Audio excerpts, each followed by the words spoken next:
San Diego home sales are down, even though prices are also down, but just slightly.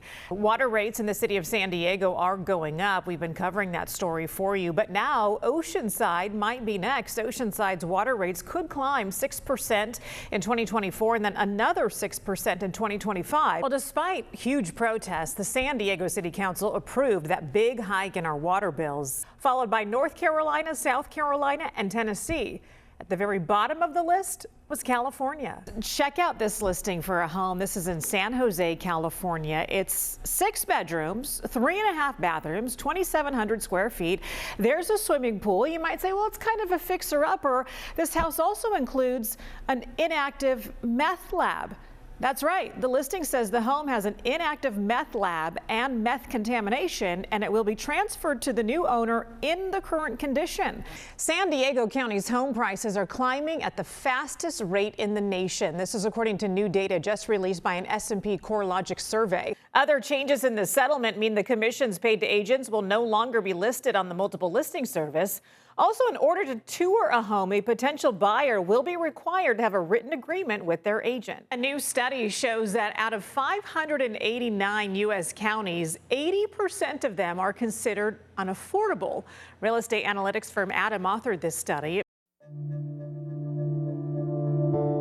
If you've been there, you do not want anybody else to go there because it's very dark. It's been 6 years, and there's been a lot of healing for San Diego Fire Rescue Captain Jared Chiselski. He can now share his story, although it's still emotional. Anger. That was probably like the biggest emotion. I didn't know what to do with it.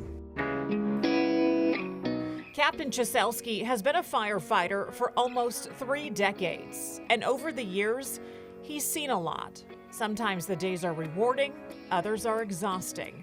By 2017, he was already spiraling when he was dispatched to a house fire that sent him to rock bottom. I was fire attack on a fire where we had 2 child fatalities, and we saved the dad out of the fire. He survived, and he was the one that actually contributed to starting the fire. And my brain really couldn't make sense of that. The father of 3 says the symptoms of PTSD snuck up on him and affected every aspect of his life. Contemplations of suicide were high, were a constant thought every day. Sadly, he's not alone. Suicide is one of the top 3 causes of death for firefighters, next to cancer and heart disease.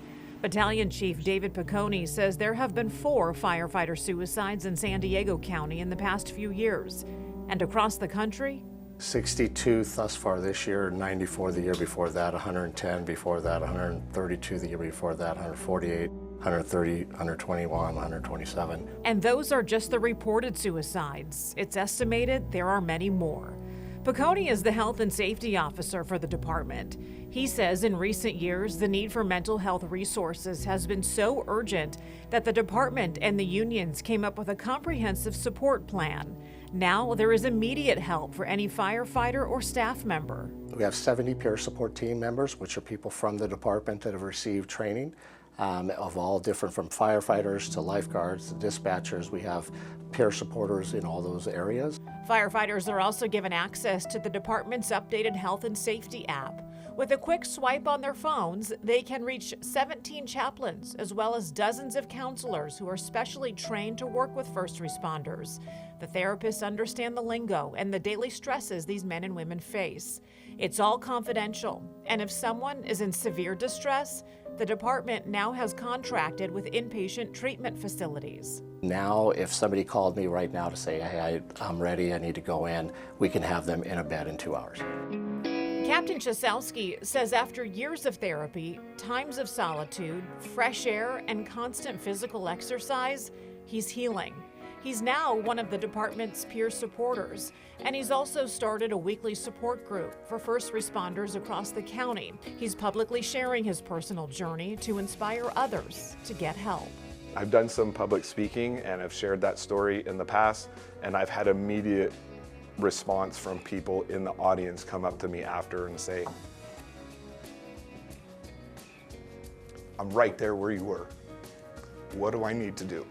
That's why Cieselski says he never gets tired of this new mission, helping the helpers long before the darkness ever sets in.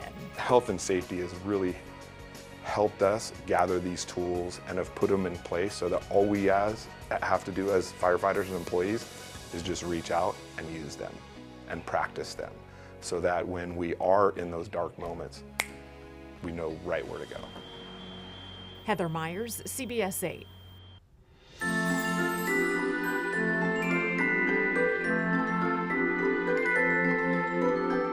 On the top of a mountain in rural Hamul sits a castle with incredible 360-degree views.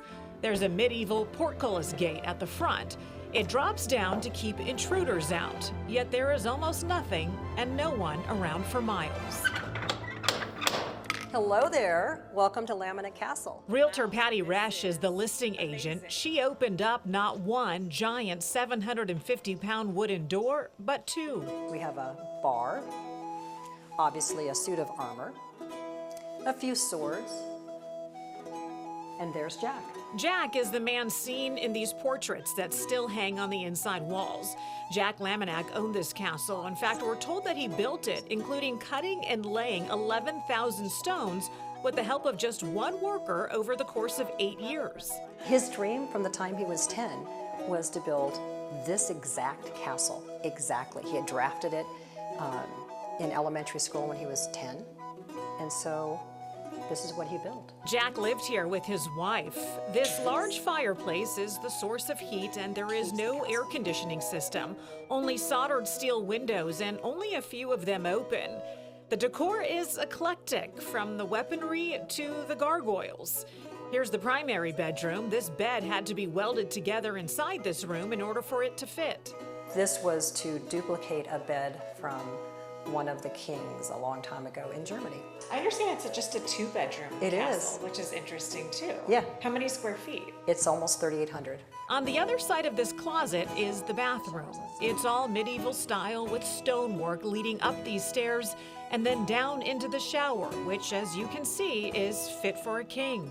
We were wondering where the dungeon was in this castle. Well, there's not one, but there is a secret passageway which goes deep under the stairs, and we're told at one point the owner stored gold bars in there.